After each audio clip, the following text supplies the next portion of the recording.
Love y'all, boys. Love you. Love you. I'll go to war with every single one of you every fucking game, all right? Love you, 1-7. Here we go. 1, 2, 3, 1, 2, 3. Win.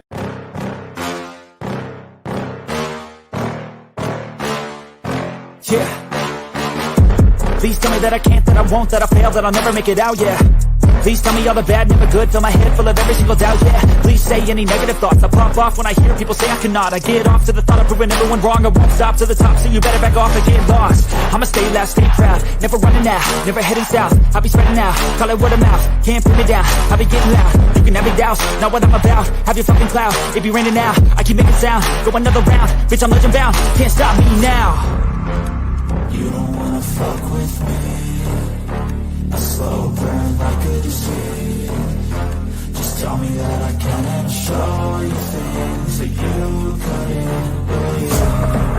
Just tell me that I can. Just tell me that I can. Just tell me that I can. Just tell me that I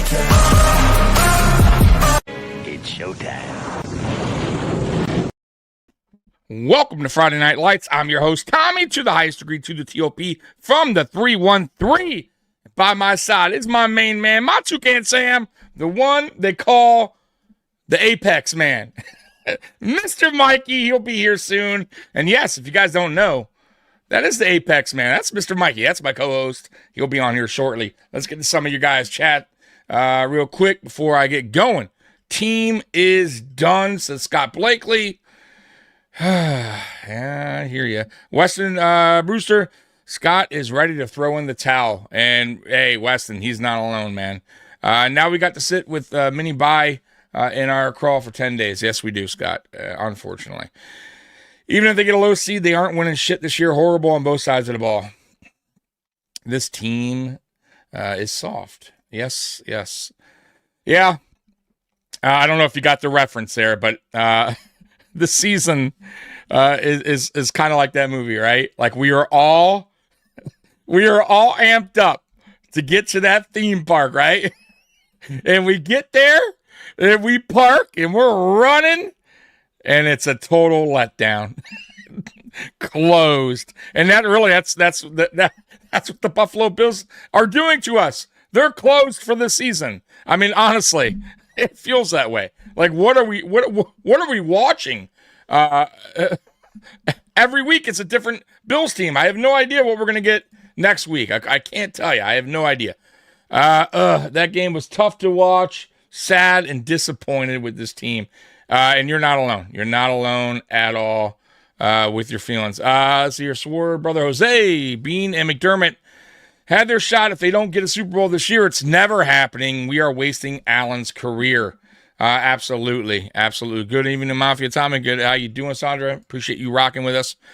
And by shot, I mean shots. Yeah, multiple. I'm done. McBean, Weston, hey. Weston's like, keep McBean, baby. Keep going. We love McBean here in Kansas City, says Weston. Spin is checked out, right? Spin, I don't know if Spin has... like said anything positive about McDermott lately. Like he's usually the first one to defend him, and he's been mighty quiet on the McDermott train. I don't know if he's jumped off or he was forced to get off. I have no idea, but he's been mighty quiet. Let's see, Ariola. Team tanks for a quarterback. We got a quarterback and needs to rebuild backwards. Yeah, it's all fucked up. It's all fucked up. Mikey. Let's see here. The injuries are troublesome. Seems like in Dunn can stay healthy. Yeah, look, the injuries are piling up at this point. You got no help from the current players on this team, especially on the offense side of things. The receiving room, is really what I'm getting at. And the defense is just total crap. I get what I get a lot of people who are like, hey, calm down. The defense did their job in the second half. Yeah, but they didn't do their job great in the first half. It's the Texans, folks. Come on. It's the Texans. Davis Mills we're talking about, right? So what? I don't care. They should have done that. They should have done that in the first half. They should have gave up 10 points at the most to the Texans. right? That's not telling me anything. It's a bad offensive team. Wait till we play a better offensive team. You think they're going to hold that team to 3 points? Of course not. They're terrible. Man, hold on real quick, guys. Give me 1 second. I forgot to do something. Give me 1 second. 1 second. I like to put a little... No. Yeah, here it is. Okay. A little background noise, so it's not super quiet up here. And then I'll get to your chats. Apologize about that. There you go. And I got a little bit of music going on in the background. There you go. There you go. Hold on. Let me just turn that down. It might be a little bit too high, actually. There you go. Perfect. All right. Let's get back to your chats real quick because you guys are pissed. Pissed off. Scott Blake, do you think Allen would ever leave this pathetic team? No. And plus, we just paid him. He's here to stay, man. If I ever have to watch another McDummy post press, I don't even watch him, by the way. I don't even watch the post-game pressers. Honestly, I don't even watch the players anymore. Like, the only time I'll kind of, like, I guess watch a little is when they'll have, like, clips on X, Twitter, same thing. It'll be, like, a minute clip on like, something that somebody thought was important to put on X. So, outside of that, I don't want to hear what McDermott has to say because I'm going to tell you what he say, right? He says the same bullshit every time, right? We got to play complimentary football. I got to look at the film. I'm sure there's things, we wish we could have back. The offense needs to do a better job. My defense only gave up 3 points in the second half, right? Right? He's going to throw the offense under the bus, but his defense, look at that defense. 3 points second half. Get the hell out of here, McDermott. I wasn't on your train quite yet about McBean, but now you're 1,000,000,000% right about them too, Tommy. Yeah, guys, I've been talking about this for years, man. I've been talking about McDermott and how he's not the guy for the job. And I know, I get it. I get what you got, what your concern was. Move on from McDermott, then who are we gonna get, Tommy? Like, who's out there? I don't know who's out there until we fire his ass. But I'll promise you one thing.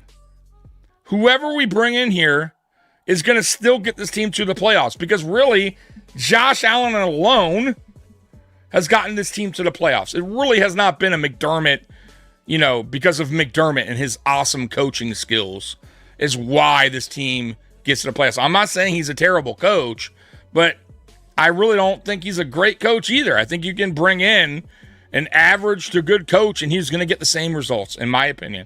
Now, what if you happen to find a great coach that can actually, do better, that has, a better outlook or has a better, has a better mind when it comes to the offensive side of things, right? I don't want another defensive-minded head coach, right?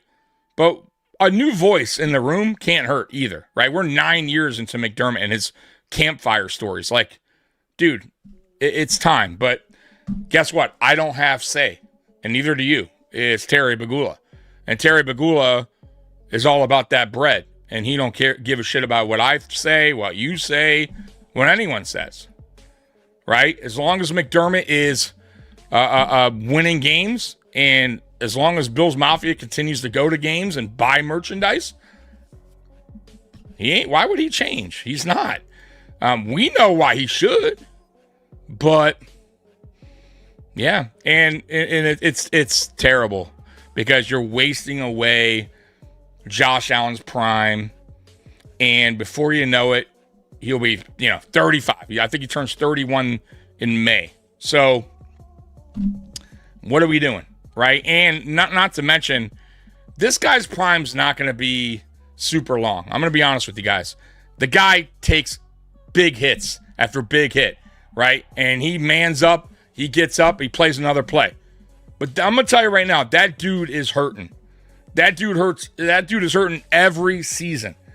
Right? Every season.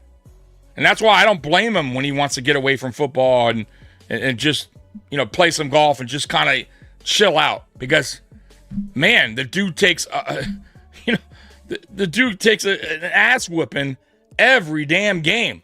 So playing like that's not going to be for long, right? He's not going to be in his prime for long. So why are we messing around with a head coach that clearly can't get it done? It's mind-boggling. And honestly, I've been backing Bean, but it seems like they're tied at the hip. So if you're going to get rid of McDermott, you might as well get rid of both. I still think Bean could be a good GM in this league if he was somewhere else and it wasn't with McDermott. But I don't know what's going on with that relationship, but it just seems like McDermott's the one that controls everything, right? He's the puppet master. So, for me, if you're going to fire one, I guess you might as well get rid of both and do what you got to do. But as long as you got Josh Allen, he's still in his prime. I don't care what coach you're bringing here. We're still going to get to the playoffs. So stop thinking about, get another coach and we're going the drought years. That's simply not going to happen. Simply not going to happen. At least I don't think so. Defense is meh, but the offense is way worse. I don't know about that. The offense ain't way worse. The offense is actually carrying this team still. Look, I get what you're saying. The defense played well yesterday, but you're talking about as a whole? No way. The defense is far, far worse than the offense. The offense is the only reason why this team has 7 wins. I mean, what has the defense done to get 7 wins? 0, zilch, nothing. They're bad, right? There's some bright spots, right? There's some bright spots on this team for sure. Cole Bishop, right? That's someone we can, okay, all right. Walker, okay. But these are guys that are still, mastering their craft, right? And they're playing good, but they're not there yet. They're not great yet, right? But I would say that they're on the right pathway. But outside of that, guys are underperforming. Guys are getting injured. You name it, right? This defense is a hot mess. And the offense is too. I'm not saying the offense isn't a hot mess either, but the offense still has gotten us to 7 wins, okay? And they're probably going to get us a few more and get us squeeze us into the playoffs, but it's simply not going to be enough when we get into the playoffs. I mean, I don't see how they get far in the playoffs with this roster. I just can't see it. And plus, you're playing the best of the best once you get in the playoffs. So you see when we play a really good defense, elite defense, and we played a couple defenses this year, and their offenses have not been good. What happened, guys? We lost. We lost to teams that are 5-5. We lost to the Falcons, who they don't have a good offense. I mean, the Houston Texans don't have a good offense, guys. They have one of the worst offensive lines in the league. You know how many times we sacked Davis Mills last night? 0.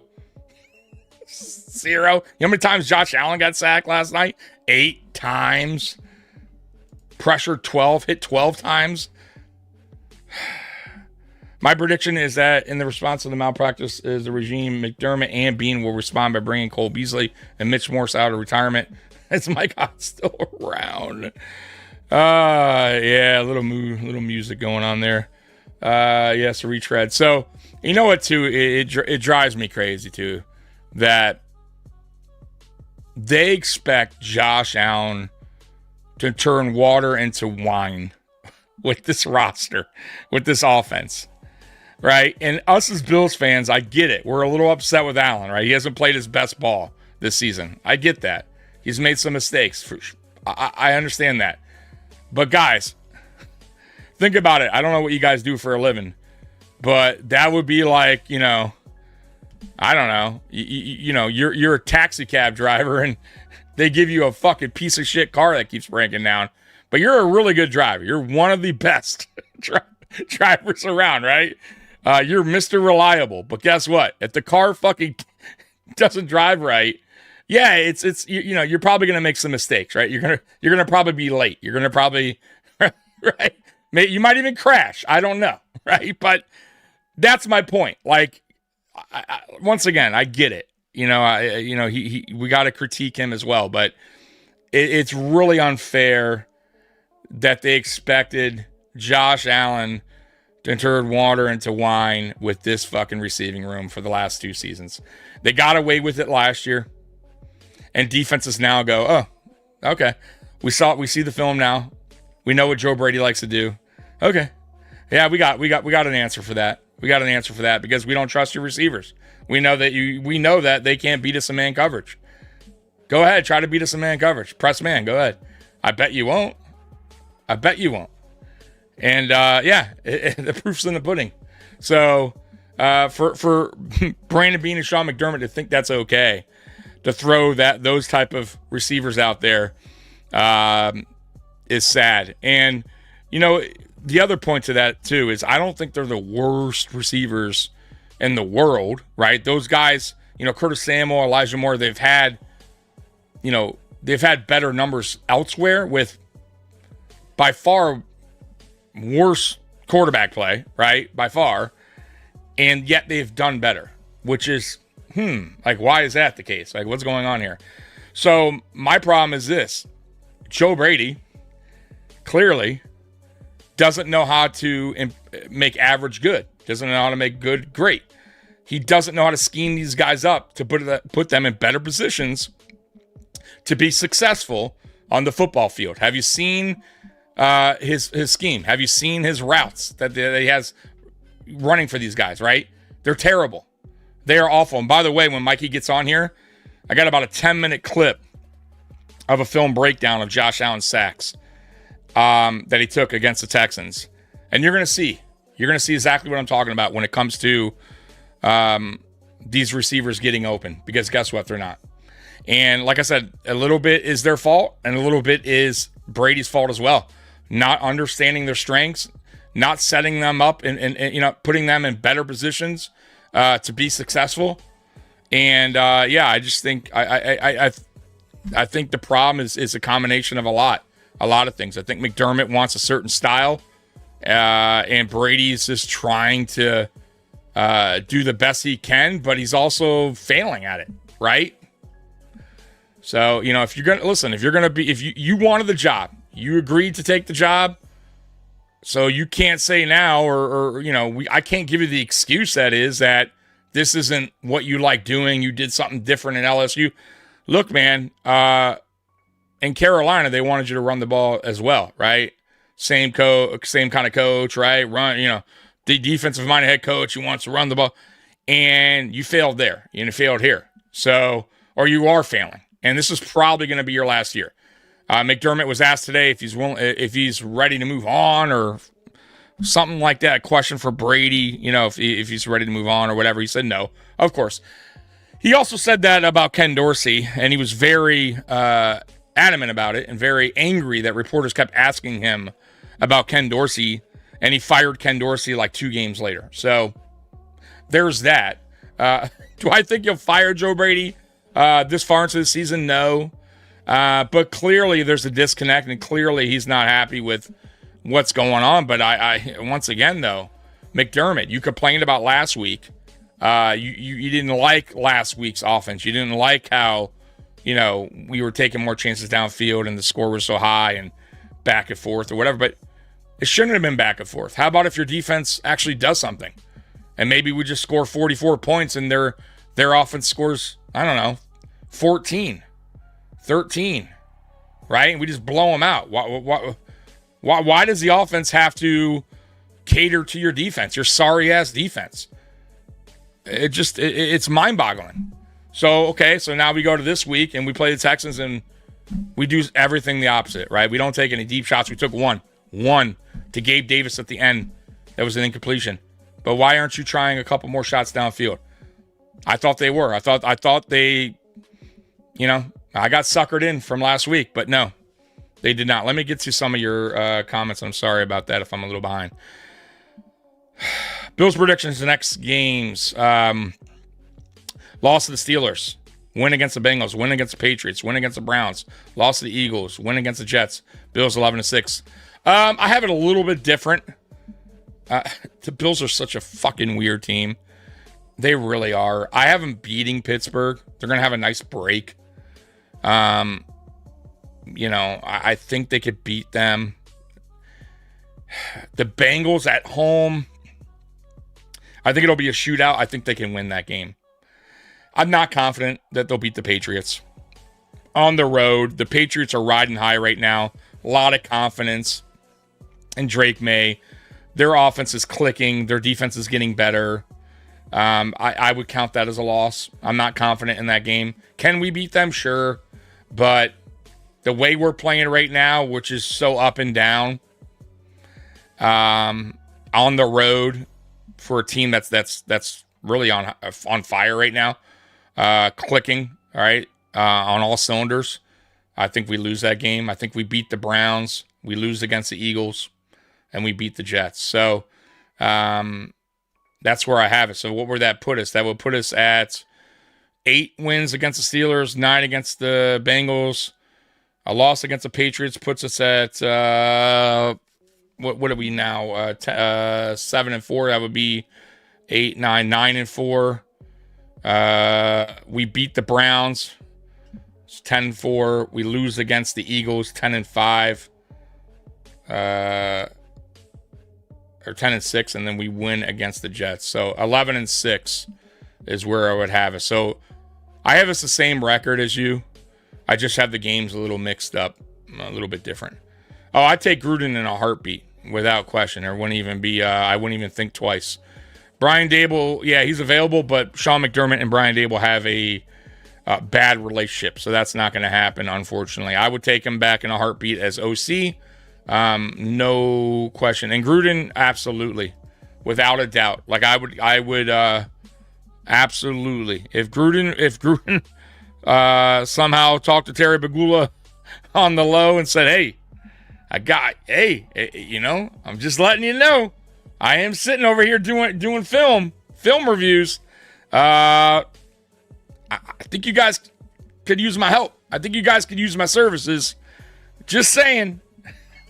Right. But stupid Terry Bagula probably won't even pick up his phone. You said it, Tommy. They're wasting away Josh Prime. It's disgusting to watch. Absolutely. And we got a super chat real quick. Let me get to that super chat. 1 minute. Let me get this. Sorry, I took for long. All right. Super chat incoming. Here we go. Thank you very much.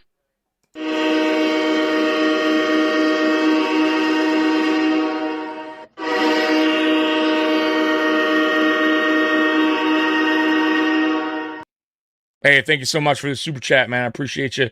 Let's see, he's coming in saying, James, been wanting McDummy out for about close to 5 years.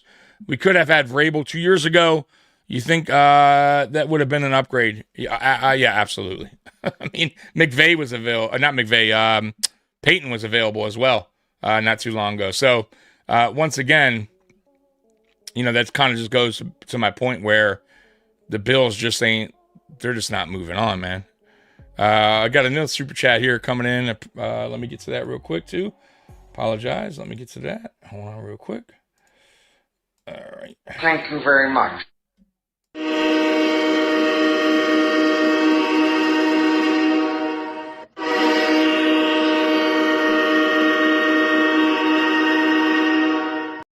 Hey, I appreciate your super chat. Coming in from Myron 1481. I saw this comment on X, how Bean was criticizing the Rams for going all in. Meanwhile, they went all in and got a Super Bowl rebuild and are better. Absolutely. Exactly. So people that say like going all in, oh, this is terrible, you don't do. Dude, if you do it the right way, you'll be just fine, right? You go all in, you get what you need, which is a Super Bowl, right? And you have a couple down years, right? You get some good draft picks in the process. And you're right back at it again. Because if you got good coaching and a good GM that knows what the fuck he's doing, you could bounce right back. So you got your chip. You have a couple years where you retool. You find your weapons again through the draft. And you're right back in business. But no. Right? Brandon Beane and Sean McDermott, they have this process that they want to do. That they want to keep up with. Right? And I always talk about it. You're year 9 in, right? When is it time to take a fucking detour off the same damn road you've been traveling on? This fucking process, right? It's time for a change. It's time to try something different. It's time to step outside your comfort zone. I understand what you had planned when you came here. I get it, but it ain't working. right? And when something's not working, what do you guys normally do? Well, normally you change it up. You switch things up. I mean, that's what a lot of us would do, right? Right? If the tool that you're using isn't working, isn't doing the job, you might want to go out and get a new tool. I'm just saying. Instead of keep going back to the same tool thinking the tool's going to eventually do the trick. It's not. It's not. Right? We've gone down this road year after year after year after year after year. Right? And guys, like I said, I've defended Bean for a while now, but the one thing I've always said, my one big criticism, is he doesn't take enough chances. He doesn't step outside his comfort zone. And when he had an opportunity this season, and that's really what like, it's what pissed me off the most, is when he had an opportunity, he didn't take it. And once again, to people that says, oh, well, Waddle wouldn't have made a difference. One guy wouldn't, look how bad we are. Okay, fair, fine. But we would have had Waddle on the team, guys. We would have had him on the team. So in the offseason, we don't have to worry about getting a 1. Because he's on the fucking team. I mean, what are we doing? So yeah, it's I don't know what to tell you guys, man. The Red Furnace, TJ Watt and Queen will bring the same injury. Yep, Brady got the wide receiver screens ready. Yeah. Did you know 1/3 of Allen's completions were behind the line of scrimmage against the Texans? I mean, goddamn, dude. What's going on here? What is going on here? I saw an interesting stat too. Where is it? Let me pull it up real quick. Let me read it to you guys here. Which is another mind-boggling stat. But it doesn't surprise me. It doesn't surprise me.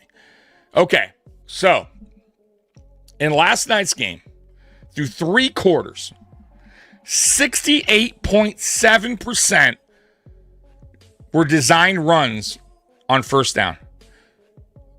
68.7%. You want to talk about being predictable. 45.5% was play action on second down. Once again, you want to talk about being predictable, Joe Brady?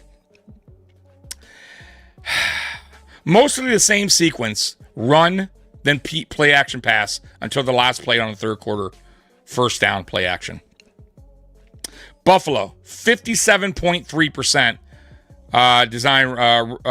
design rush on first down. That's second highest in the NFL.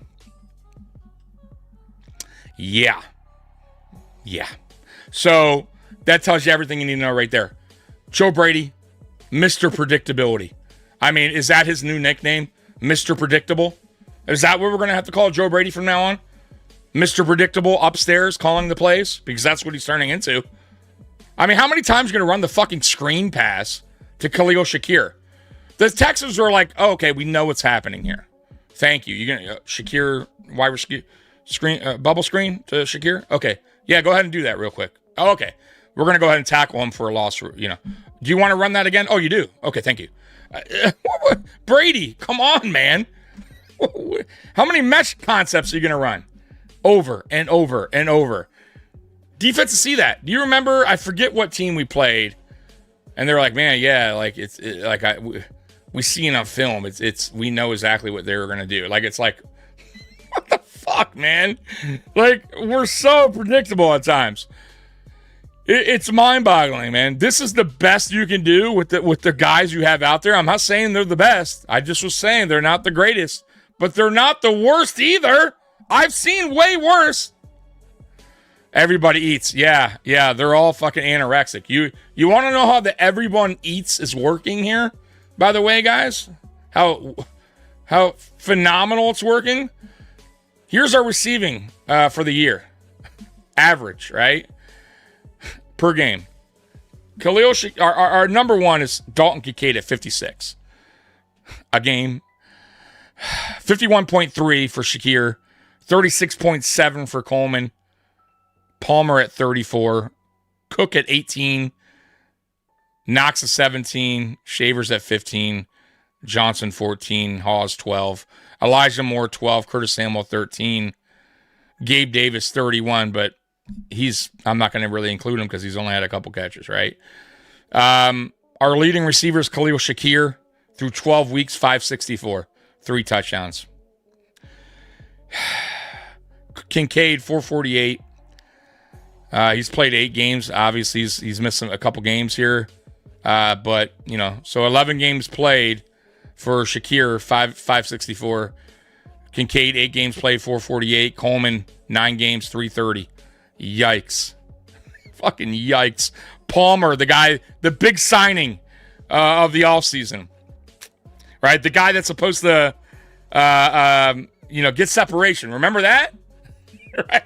We got Palmer because he's a great route runner and he gets separate. Well, Palmer has 272 in 8 games played. And I'm not going to keep going down the list. You get it. It's fucking miserable. So, yeah, everybody eats is not working. This is not everybody eats. This is players starving. And this is other players like Moore and Samuel who actually had better seasons elsewhere going, God, I can't wait to get out of Buffalo and hopefully get with an OC that can at least understand what my strengths are and use them on his offense. Because I promise you guys one thing. I promise you. Some of these guys are going to leave and you're going to watch their career. That's all I can say. And I'm not saying that all these guys are going to succeed, but if you look around at players that have left here, they tend to play better on different teams. And that goes for the defense too, defenders. So, not good. The 49ers are reportedly moving on from Ayuk. I would do that. If that's the case, honestly, listen, guys, I'm so fucking desperate. I don't care who they bring in. I really do. At this point, just sign whoever and hopefully it works because I don't know who I honestly, guys, can it get any worse? Can it? I mean, we signed McCole Hardman. He's already on the IR. It's already on the IR.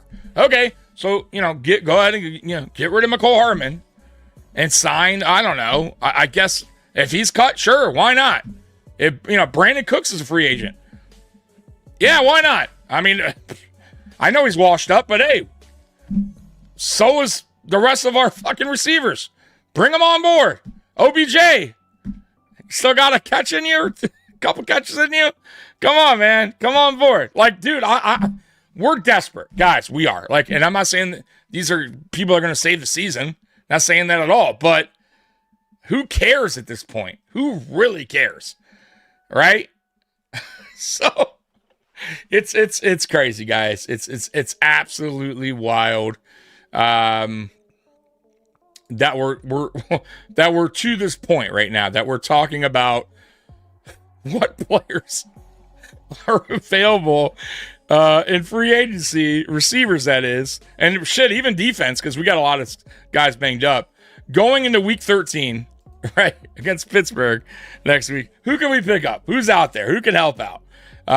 And I remember one other time we were in this predicament, and we went out and got Cole Beasley and John Brown out of retirement. Remember that? And that didn't go too well, right? But we were desperate.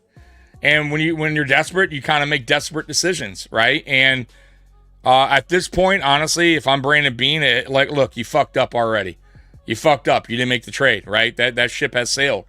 And at this point, man, honestly, you just need to you need to just try anything. Because what you're seeing on the field, guys, for 12 weeks, it ain't working.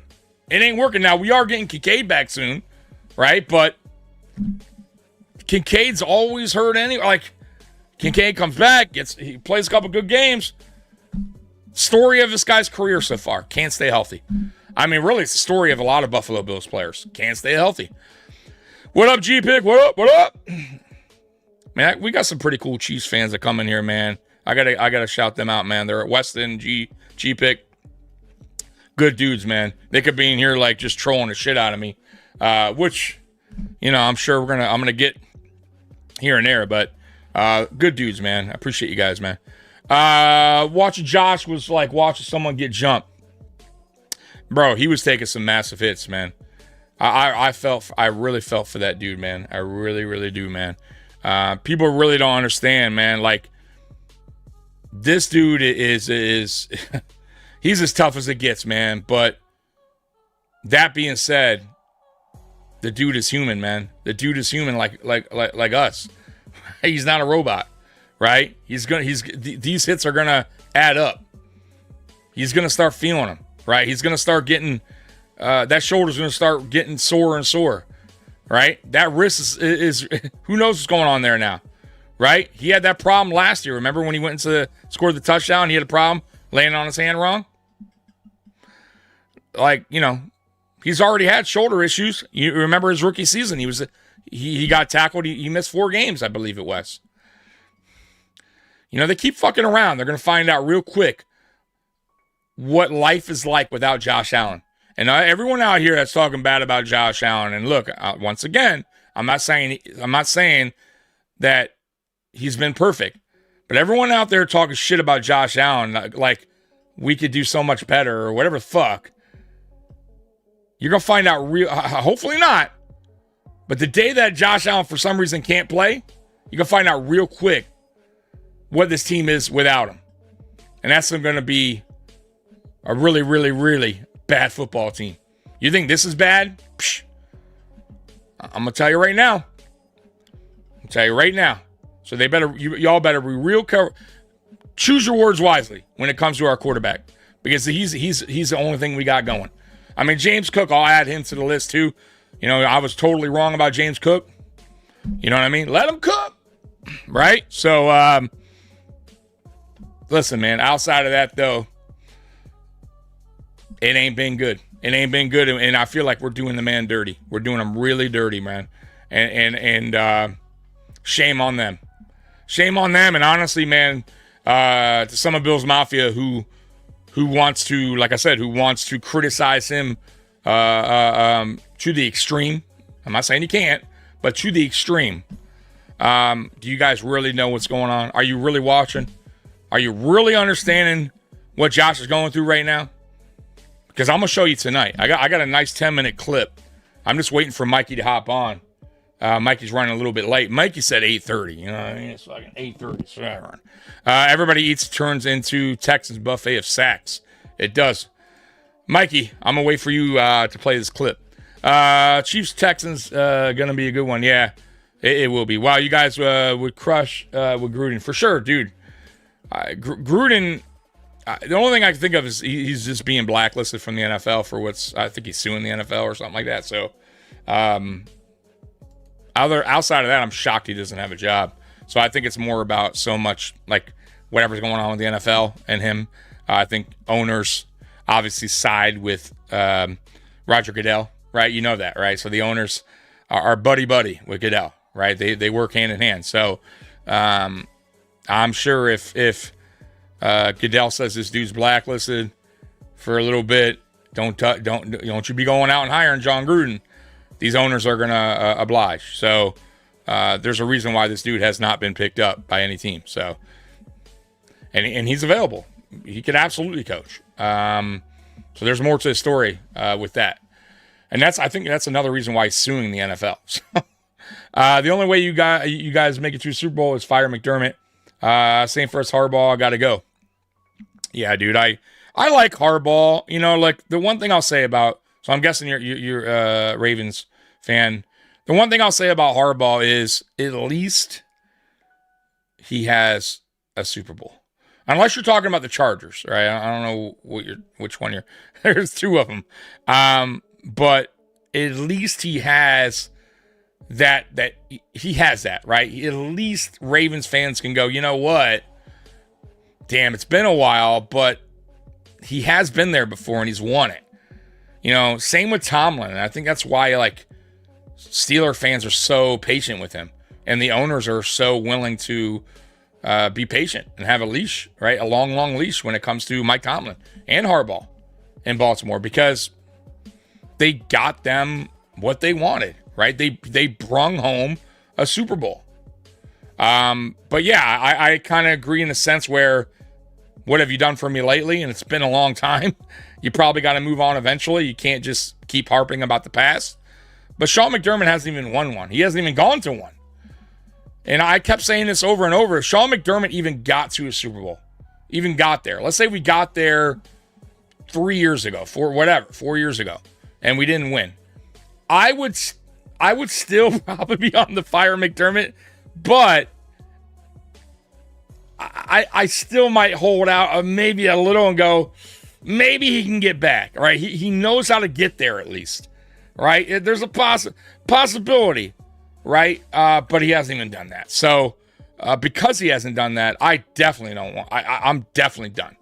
And I've been done, right? I've made so many videos how the Bills should move on. I mean, go look at my YouTube channel on the videos. It's crazy how many times I've made videos. And, you know, most people agreed with me. Some didn't, which is fine. But I think those that didn't are probably coming to their senses right about now. And they're probably finally or realizing that Sean McDermott's not the guy that's going to get the job done here. He's not. And the Bills have to eventually move on. But once again, I can't do it. You can't do it. And all we can do is talk about it. But it falls on deaf ears to the most important person, which is Terry Bagula. So, yeah, no. Andy Reid is one. Andy Reid is like, yeah, that dude, great head coach, man. Tom, did you hear Jim Rome YouTube clip on Allen? No, I didn't, but I'll go ahead and I'll watch that this weekend because I always find it interesting to see what some guys have to say about Allen.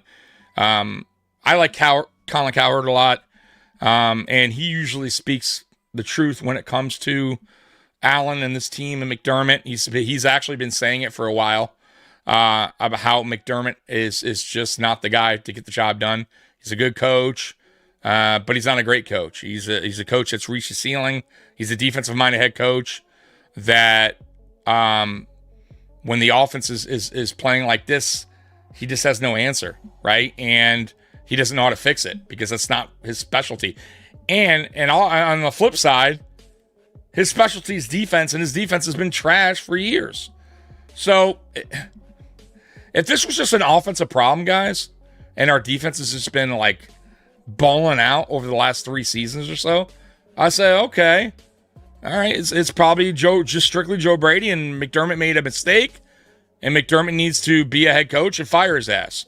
But that's not been the case. That's not been the case. Told you guys from the beginning, right? We got 7 wins because of the offense. Defense isn't on shit. You know, wow, a quarter, a second half. Who cares? That's nothing, right? Come on, guys. That's not getting the job done. And in those games that they played better in the second half, we lost. We lost anyways. So it's thrown out the window. Who cares? Guys, once again, I've been saying it for years. This team is only going to go as far as Josh Allen can take it. Period. Plain and simple. It ain't McDermott. If Josh Allen wins the Super Bowl, it's in despite of Sean McDermott. Period. Josh has had 4 different OCs in 8 years. Yeah, ridiculous. That's Brady's train out the city. Yeah, look, man, he can go kick rocks. Go coach college, bro. You know, I'm not. Hey, listen, I don't hate the guy. I don't know the guy personally, but you know, I read some articles that was written about him back when he got fired from Carolina, and holy shit, it's everything I've been complaining about when it comes to Brady and his play calling. Holy crap. It's the same thing I'm watching today, right? Vanilla offense, predictable, not scheming up receivers. It's the same bullshit. So you're telling me the same bullshit he did in 2021 is the same, or 2020 and 2021 is the same bullshit he's pulling in 2025? He hasn't learned? He hasn't gotten better? He hasn't changed his ways? He still hasn't figured it out? And how's McDermott not also seeing this? How's McDermott not going back in time and seeing what his failures were in Carolina? And go, oh, shit, he's doing the same thing here. This guy clearly has a problem. Clearly. He may not be able to correct it, his mistakes as an OC. Maybe this is good. This is as good as Joe Brady can get. Joe Brady wasn't even the OC at LSU. He was a pass game coordinator. He wasn't even in charge of the offense. But we labeled him so quickly as this guru on offense. Right? This offensive coordinator could do no wrong. This guru is going to fix everything. He's going to come in here and, Joe Brady, we don't need a number one because we got Joe Brady. Joe Brady says we don't need a one. Okay? He can get the job done. God. Boy, has that backfired. Boy, has that backfired. Oh, my God. Mike McDaniel's OC would be good. It would be. I wouldn't mind him as OC. Hell no on head coach, but I think he has a good offensive mind. I think he's creative. That's the other thing. I don't feel that Joe Brady is creative. He's not. He's this offense is about as bland as you can get, about as simple as you can get. It's crazy. I mean, how many mesh routes are you gonna run? How many bubble screens are you gonna run? What is going on? Like, we got. By the way, guys, we have speed on the team. We have speed. We have guys that run 4.4s. Elijah Moore is not slow. He runs a 4.3. Curtis Samuel runs a 4.4. Khalil Shakir runs a 4.4. That's not slow, folks. But he doesn't know how to scheme them up. Has them running these short underneath bullshit routes. I mean, how is 1/3 of the completions behind the line of scrimmage yesterday? What in the fuck are we doing? What are we doing? It's mind-boggling, guys. It is fucking nuts. And listen, this isn't prisoner in the moment type shit. We're in going on week 13. Got Mikey in the house. I'll wait for Mikey. Mikey, you ready? Give me that thumbs up when you're ready. Thumbs up. Mikey's ready. Mikey's in the house. Well, I've been watching. Let me shut this music off real quick. All right. What up, Mr. Mikey? Music, get you all ready. You heard that little music in the background? McDermott. Yeah, man. How much I love him. Hey, The chat's been live tonight, man. If you can, let me get the super chat real quick, and then we'll get back to the chat, and I'll get to you real quick, Mikey. Hold on real quick. Thank you very much.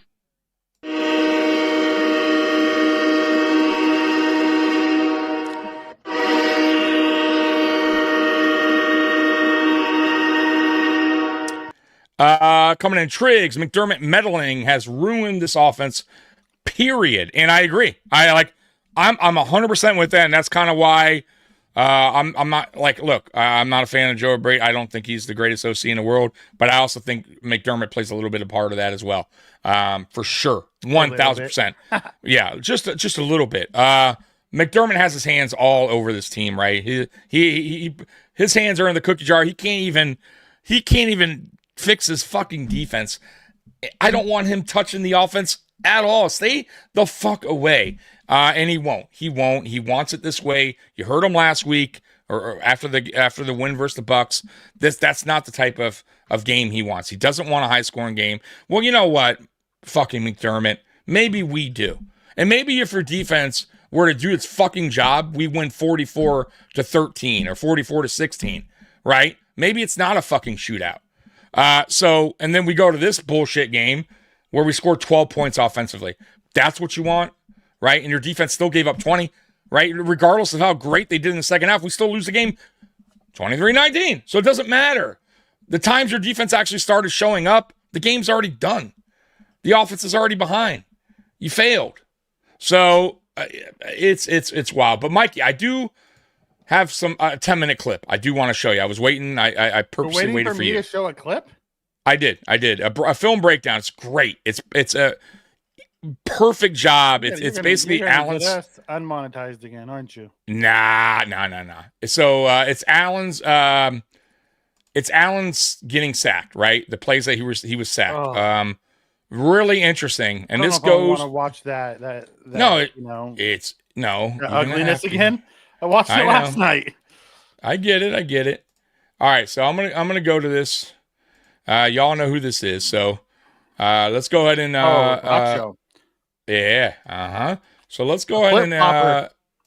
yeah, he certainly is. But hey, at least he speaks the truth now. At least he's finally coming Does out he? and understand what's. He is now. He is on this one. All right, we're going to do something I've never done. We're going to watch film like you're actually in Turn an this down a little NFL bit. film room. I have the cut-ups of all Josh Allen's 8 sacks, the most times he's ever been sacked There you in go. an NFL game in history. Is that good, And Mike? I You're a wanna little bit show too you loud. all why the Buffalo Bills are going to waste Josh Allen's season or get him hurt if they Okay. do not get wide receiver help quickly. We're going to do 2 things on every play. We're going to look at the wide receiver route concepts along with the defensive coverage. Then we're going to look at the pass rush. Here's the first sack of the game. It's 2nd and 12. First look we're going to take is at the wide receivers. Who in the world is open? Lassiter ate up this route. Derek Stingley, he ain't bite. He ate up this route. See anybody, Mikey? I see nobody. I see zero. He has to try to thread it to the seam guy. Locked up. Right, thread it. He's supposed to go with the football. Now I With- want y'all to take a look at the pass rush. With So pressure, we by the know way. Back-end coverage, but now we look at the pass rush. I already showed you where was he supposed to go with the football, but now look at what in the hell's happening with these monsters up front. Offensive line was terrible, They were by the way, locked up in guys. the back end. Terrible. You're gonna see it right here. Where he's supposed to go. Where he's supposed to go. That's the first sack. Again, if the Buffalo Bills do not get Josh Allen help quickly, it's going to be a wrap. Now, let's look. 3rd and 6.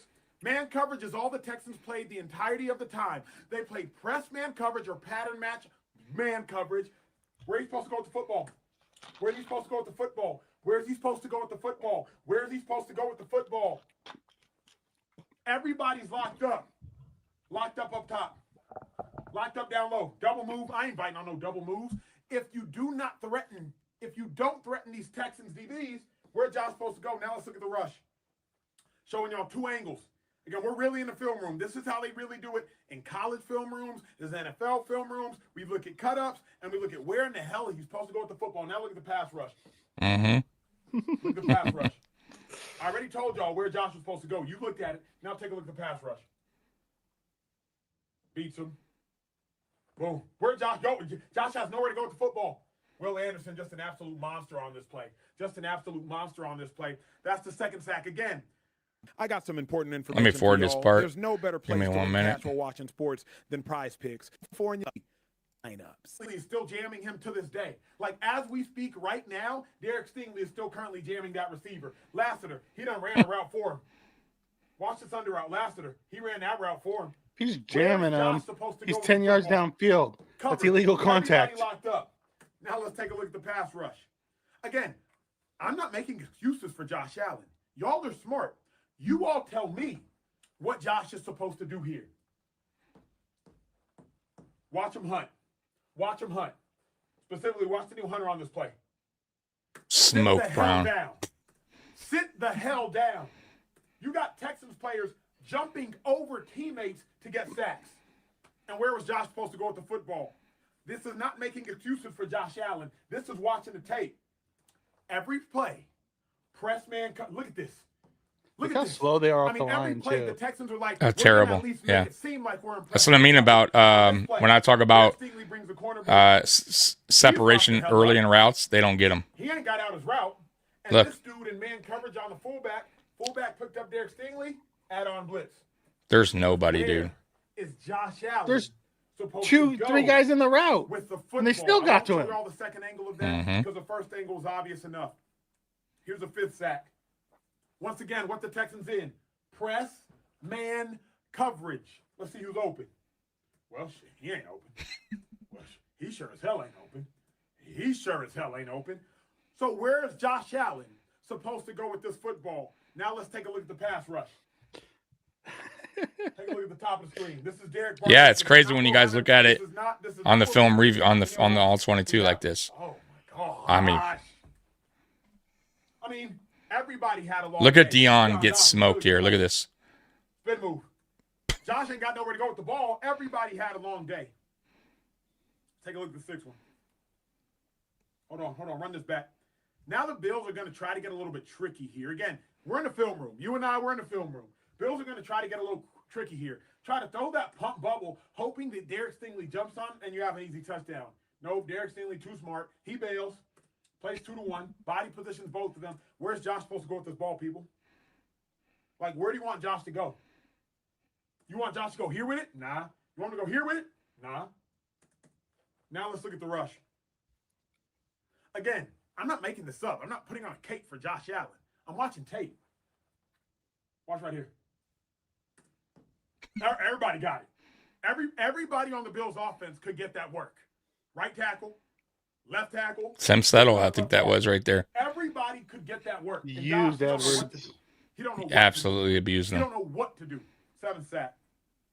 Now it's crunch time. Bills down by 4. Fourth quarter, minute 9, and 2nd and 10. Once again, press coverage. Let's see. Okay, Josh can't go here with it. Nobody. Stingley's still looking at Josh. He can't go here with it. Can't go here with it. Now he's dancing. Look at Now that he's fucker dancing. just jogging across I the mean, field. Who is look that? at the routes. Who's On the open? right. No, right here. Who's open, people? He's like he's coming. Is that Knox Nope. coming off? He sure as hell ain't open. He ain't doing It's at the anything. 50. That might be. I was just Now kind of Josh jogging is across out the here field. running in little circles like a kid. Take a look at the rush. The rush is even worse. Take a look at the rush. Texans ready to eat. 2nd and 10. Jesus Christ. Josh directing This traffic. is ugly, Tommy. Yeah. This is Where's worse supposed to than go? when I watched it live. Where? Now he's dancing. Sack. And look at Now, what he this one says I'm here. about to show you it's the most mind-blowing of all of them. It is 3rd and 20. 3rd and 20, you should never be playing man coverage. Because what if a cornerback trips? What if something happens and you playing man coverage and you give up 20 yards? Hell no. 3rd and coverage, 3rd and 20, you play cover 2. The Texans have such disregard for the Bills wide receivers that on 3rd and 20, they play man. Lock the hell up. Lock the hell up. Lock the hell up. Lock the hell up. There's one guy right here, Sack. but Josh has already You been know how sacked. disrespectful Already being it sacked. is It's over with. Yeah. to be played in man on 3rd down and 20? 3rd and 20. That's automatic cover 2. Worst case is 2-man. You play man coverage with 2 deep safeties. The Texans play single man. Where's he supposed to go? Now let's take a look at the rush. We watching film, people. This is not cherry picking plays. This is the cut up of all the sacks.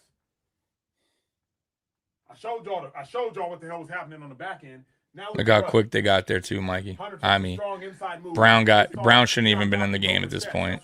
No, look what Dion was doing, though. Dion too. He's just as bad. Look at that. They're on his ass, man. Oh my god. Oh. And he got nailed, dude. Josh is either going to get hurt, but he's tough as hell, so he probably ain't getting hurt. Or you're going to waste him. This was the entirety of the game. The entirety of the game was the Texans D-line dominating the Bills O-line and Josh Allen doing this, running for his life, getting smacked because he has nowhere to go with the football. Last thing I'll show you all is take a look at the interceptions. Now, here's the interception. Here's what happens when a defense absolutely dominates. Now Josh is just bailing from ghosts. Dude is just backpedaling way too far for no reason. And though he has an open receiver, because he's already been sacked 8 times this game, he has a receiver right here. No reason? Look how close the dude is getting him when he's throwing the ball. Already been sacked Right. 8 times this game. Look at his drop in the pocket. I mean, he just starts bailing. He's like, hell no, I ain't trying to get hit again. Bailing, pick. This is what happens when you don't have wide receiver help throughout the course of the game. Bad play by Josh Allen. Inexcusable. Can't do it. You would hope he'd be greater than his greatest excuse. But right now, Josh is like, if I stay in this pocket, I will get smacked. So I'm a bail. And now I'm just going to get rid of it early. He don't even see this dude. Contact right here. He don't even see this dude. Pick. If the Buffalo Bills do not get help either from within, Keon Coleman, I don't know, mature, become an adult. Shakur, got to get better. If they don't get help from within, or if they don't get help from outside the walls, some free agent on the street somewhere, their season will end entirely too early. Why? Because who can duplicate this Texans game plan? Who has a really good pass rush and some good defensive backs? I don't know. Maybe the Denver Broncos. They lead the league in sacks, and they have Pat Surtain. I don't know. Maybe the Colts. Travarius Ward is back. Sauce Gardner, if he gets his footing right, and they have a solid, a decent pass rush.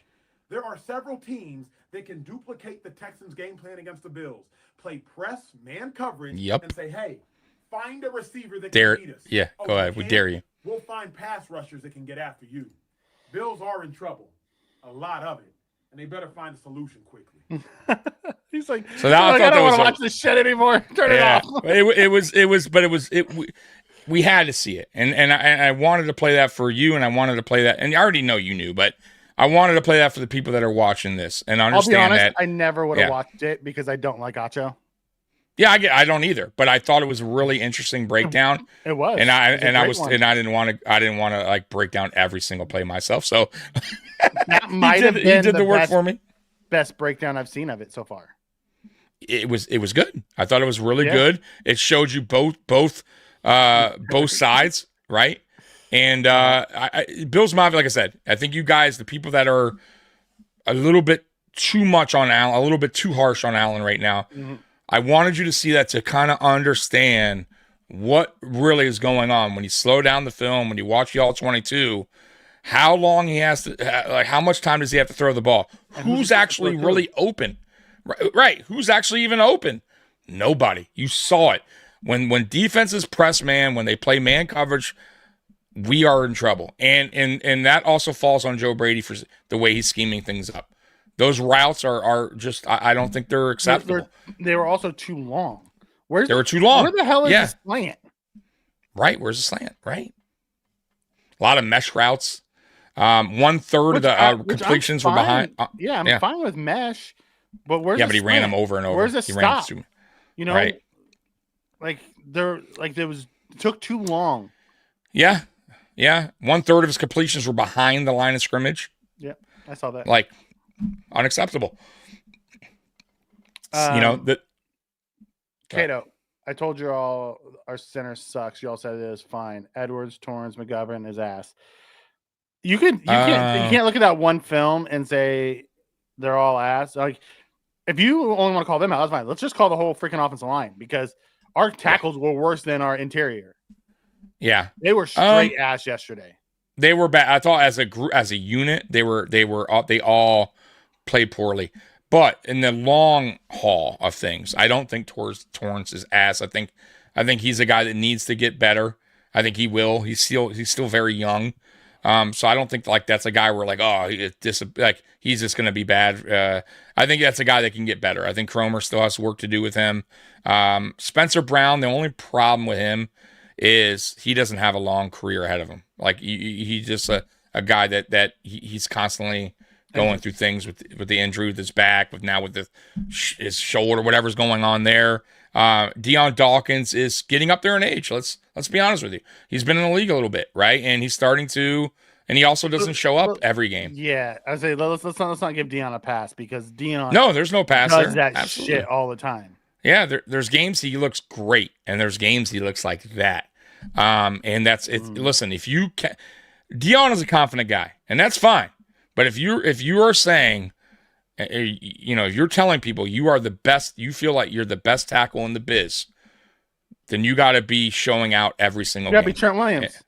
Yeah, then you got to show it, right? Like then you talk the talk, now you got to walk the walk. Don't just tell me you're the best, right? You got to show it week to week to week. That's what the best do. So to me, you're really good, but you ain't the best. That's not the best. That's the best show up every game and handle their business. That's not the best. And I love you, Deion. I think you're really good, and I appreciate you here. What you've done so far, in your Bills career. You don't get hurt often. You're on the field. You can't let Josh get beat up like that. You can't. But you can't let that happen. Yeah, you can't. If you're calling yourself the best, that wasn't the best. What happened? You got worked.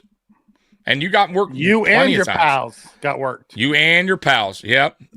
He showed people jumping over teammates to get sacked. Oh, dude, they made our offensive line. Yeah, dude, they worked us. That was worse than rookie year offensive line Josh had, and that was about as bad as it comes.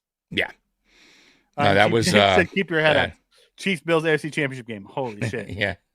Wouldn't that be wild if that's how it still ends up? If it turned out like that. Chiefs Bills end up in the championship game still.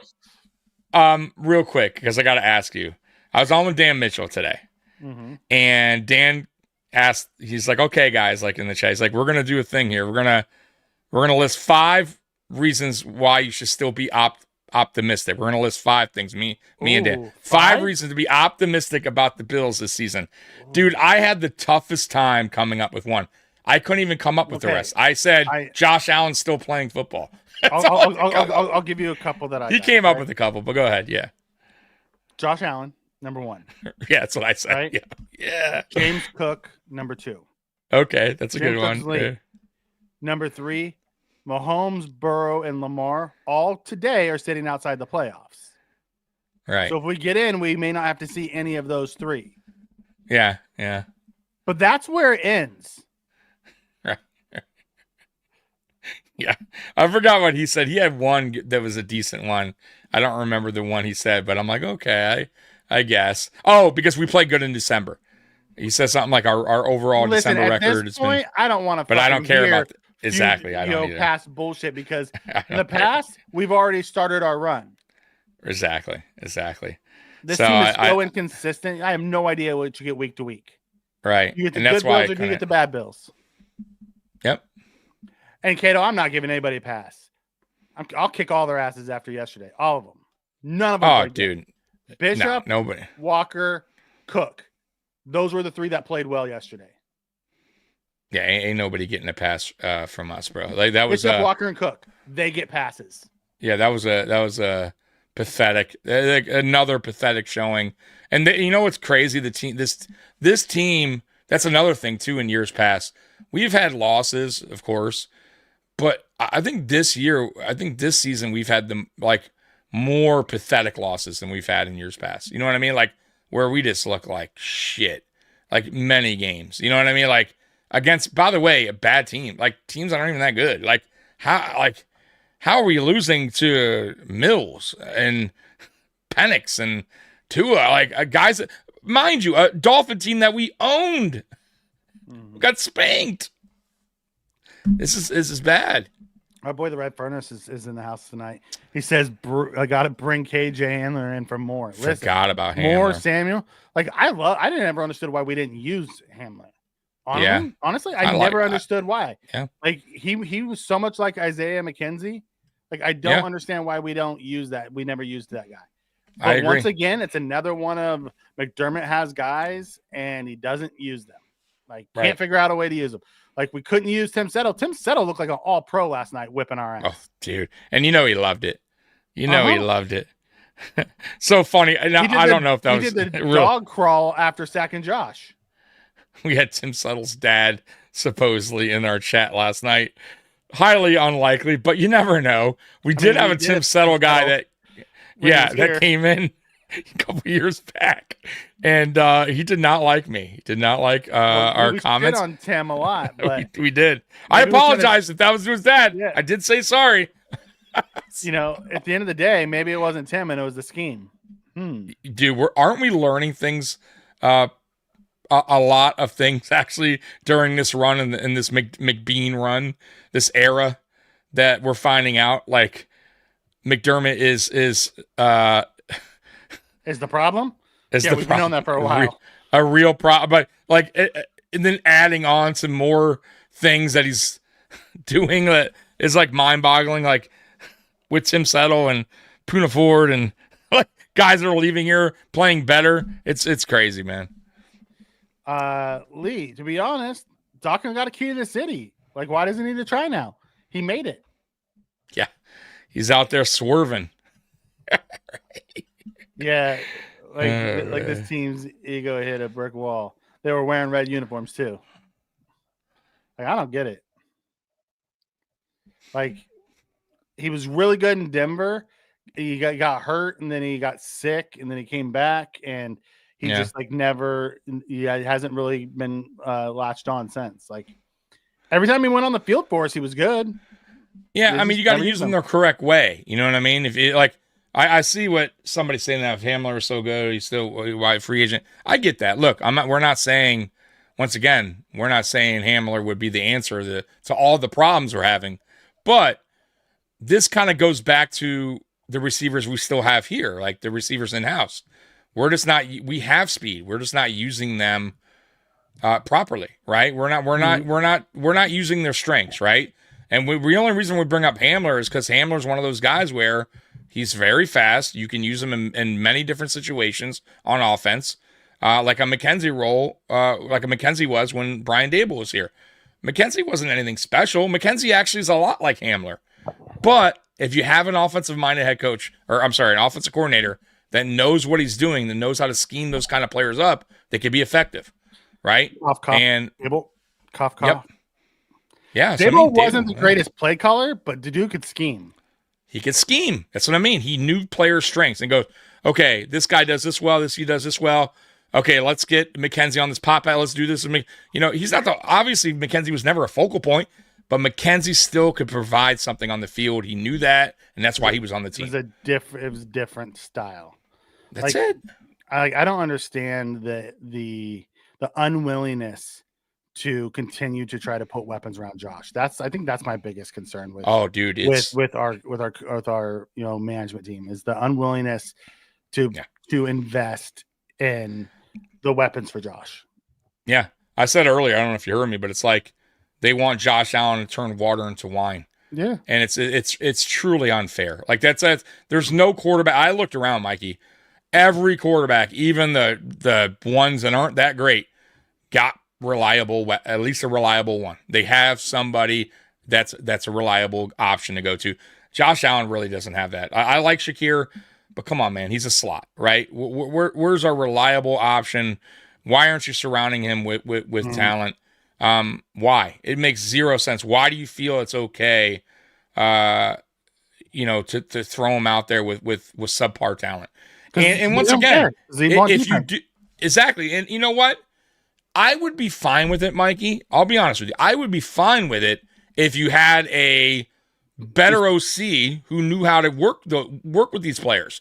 Okay, all right. You don't want to spend money, but I'm creative enough. I can make it work. I can make it work with Elijah Moore. You know what I mean? Like, but clearly it's not going to happen. You know what I mean? So you don't have the offensive coordinator in house like a Brian Dable to do that. That's where I disagree with you. Because I don't. No, because I watched him be creative enough last year with not great receivers, and they still scored a bunch. What happened from last year to this year? The only thing that logically makes sense to me is McDermott got in his ear and says, "I want to pound the rock." Well, they pounded the rock last year, though. I felt like not like you don't think defenses though kind of honed watched film on Brady and kind of just said, okay, he likes to do a lot of this. No, isn't the same nearly as much. Do you see us throwing the ball to the backs or using the backs out of the backfield on seam routes or any of that shit like we did? Yeah, but I don't think McDermott said stop throwing the ball to the running backs. Why would he do that? You know what I mean? I don't believe No, I that. think he wanted to change the style. He wanted to go 12 and 13 personnel. Right. And slow it down and make it a smash mouth game. Okay, but even if he did though, Mikey, let's say McDermott did, in which I agree, he probably did. You're probably right. He's still not scheming things. He's still not scheming it totally correct for these guys. He's still calling, you know what I mean? Well, he's still, the routes are terrible. The route trees are awful. We don't have the weapons to play that type of style. But see, that's what I'm saying. That's the problem. So if you feel like as an OC, like you're stuck and this is what you want to do, but you can't scheme things up for these guys you have in-house because that's not your forte. I don't know. But that means that tells me you got to go out and get somebody, right? That can work in that system that you want, that you're running, whatever. But your head coach they didn't. Nope, we're gonna my head coach all defense. So he's like, okay, yep. I guess I'll work with what I got. And yes, you're right. I forgot Ray Davis, and I apologize. Ray Davis does deserve the credit or the kudos or the thumbs up for being really the one bright spot on the special teams yesterday. Yeah. And I think he leads the league, in kick returns. I could be wrong on that, but I thought I heard that somewhere. Which is crazy. Kevin, if some true. of it's the players. Like I get that we're not scheming it right. Some of it's the players. Oh, absolutely. At some point, you have to beat your guy. Yeah. It's man versus man, especially when they man up. Figure out a way to beat your guy, because you know what? We man up against guys and the guys beat us. In one-on-one situations, you have to figure out a way to beat your guy. Down the stretch, Gabe beat his guy, but couldn't keep his big foot in bounds. Yep. So just a heads up, Ray Davis is second in average, 34.4 on the season, with 1 touchdown. Yeah, so he's up there. Right? Yeah, there's actually only 1, 2, 3. There's only 4 returns for touchdowns. He's one of them. So, yeah, I mean, who saw that coming, right? Ray Davis, second in the league. My God. It's wild. Like, the fact that, you want to know what's wild about all this? As bad as the Ravens started, they're probably going to be the one team of like the Chiefs, the Ravens, the Bills, and the Bengals that are probably going to get in and have a shot at it. Mm-hmm. Because I think they're going to run down the Steelers. I don't think the Steelers are that good. Yeah. Dan said he pulled something up. Somebody posted on X. The guy kind of made it a decent point. He said, look, the teams that are playoff teams right now, like as we sit right now, right, are, let's see here. You got the Broncos at 1, Patriots at 2, Colts at 3, Pittsburgh 4, Chargers 5, Bills 6, Jaguars 7, Texans 8, right? So basically what his point, this guy on Twitter said, look, every team almost pretty much, except for the Bills and possibly if the Chiefs get in and the Ravens, there's a lot of quarterbacks that are inexperienced in the playoffs. They haven't even seen it, or they've maybe only been there once. So usually experienced quarterbacks get the job done over inexperienced quarterbacks. So that's I would say that's interesting, because the top teams right now, which is Denver, Bo Nix, look, I mean, we took care of Bo Nix last year, right? You got the Patriots and Drake May. I mean, May, we'll see. When the big lights hit, will he be, will he be a different quarterback? You got Daniel Jones and the Colts. I mean, will Daniel Jones step up his game in the playoffs? I mean, that's shaky, right? And then you got Aaron Rodgers, right? Like, an older Aaron Rodgers. So right now, honestly, I get that point. But at the flip side of it, boy, with all the injuries, Mikey, with no help for Josh Allen, even with the experience, I don't see it, man. Yeah, Kevin, the problem is you have a head coach who wants to be a puppet master, and no experienced coordinator is going to want to come in and deal with that bullshit. Correct. Yep. He'll hire like some bullshit, like wide receiver coach, or it's either going to be not an offense coordinator. Yeah, it's either going to be Ronald Curry, or it's going to be the former quarterback. Yeah. Something Davis Webb. Yeah. Which obviously is going to be a young coordinator following what McDermott wants. He's not going to bring his own style to the show, which is unfortunate. And that's the way McDermott wants it, man. And it's this is not how this team's going to win games, folks. I keep saying it. If this defense was playing out of its mind by year 9 and we had everything set up, fine. You know what, Mikey? Okay. Sure. Go ahead and do that. Your defense is lights out. Okay. Even though it's ugly football on the offense, fine. If your defense can, hold teams to 13 points, 10 points a game, okay, fine. We'll score 19. You know what I mean? Whatever. If that's what it takes. But that's not the deal. That's not the deal. We're giving up 23 to bad teams. We're giving up 34 to good teams. Plus, right? So, it's just not going to work. It's not going to work this way. You have to get the offense going, and you have to figure that out quickly. Yeah, I'm with you on that, Triggs. I think Daboll would call a different type of offense if he came back at the end of the day. And I don't disagree with you on that at all, Tommy, because McDermott at the end of the day, it's all the offense's fault. My defense only gave up 3 points in the second half.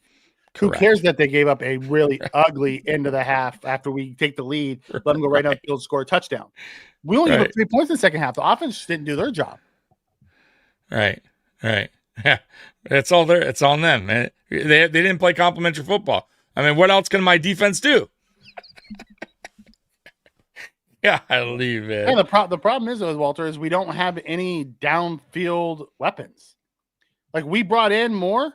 Have you seen more run a downfield option at all? Yeah. Yeah. Dude, guys, it's so funny. If you were to go back in time in our off-season talk, when me and Mikey, when this roster was being built or whatever, you would see like how we were talking about, man, the possibilities and what we could do with Elijah Moore, over the top speed and all these different variations we could do with him, and Curtis Samuel being healthy, and he was always known as a Swiss Army knife type of player, and all the things we could do now that he's none of that stuff happened. None of that things. Everything that we thought was a possibility for this offense with these weapons that we had, the receivers that we brung on board, it's nothing's come true. Nothing's happened, right, Mikey? Nothing. What have we done? Like, really, nothing. Red Furnace, honestly, I believe the reason why Moore doesn't get the hate is because no one's expecting anything out of him. Yep. And no one expects anything out of this wide receiver room. When Isaiah was there, he was in a really good wide receiver room with Diggs and Davis and Cole and Sanders, and he was like the fifth, right? I mean, sixth, maybe even. Yeah, he was way down the pole. People crapped on him because he would drop it, but the problem is like we also threw the ball 45, 50 times a game, and like we had a high powered, passing offense. Like, and this, like, he doesn't even get game day jerseys, and no one puts it on Moore because we saw him be productive elsewhere. Correct. And he can't get a game day jersey. Is that a Moore issue or is that a coaching issue? Who fucking knows? Like, I'm looking at Settle and Puna Ford and the defensive guys, and I'm starting to think maybe it's a coaching issue. And then we do put him on the field. It's -3 yards. You run a bubble screen to him. You run a bubble screen. This is the best that you could do with a guy with that kind of. That's it. One option, screen pass. Okay, Moore, you had enough. Now let's go to the sideline. Like, I mean, that's it.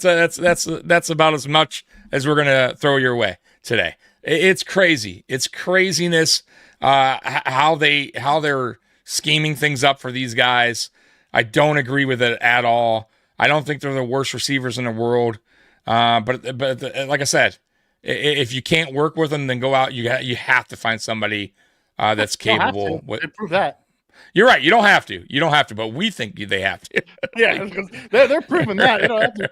Bobby, I'm with you. I don't know if one really frees up. Here's the thing. If we had a true number one, Josh would be throwing to that guy probably 15 times a game. Why? Because no one else is ever freaking open.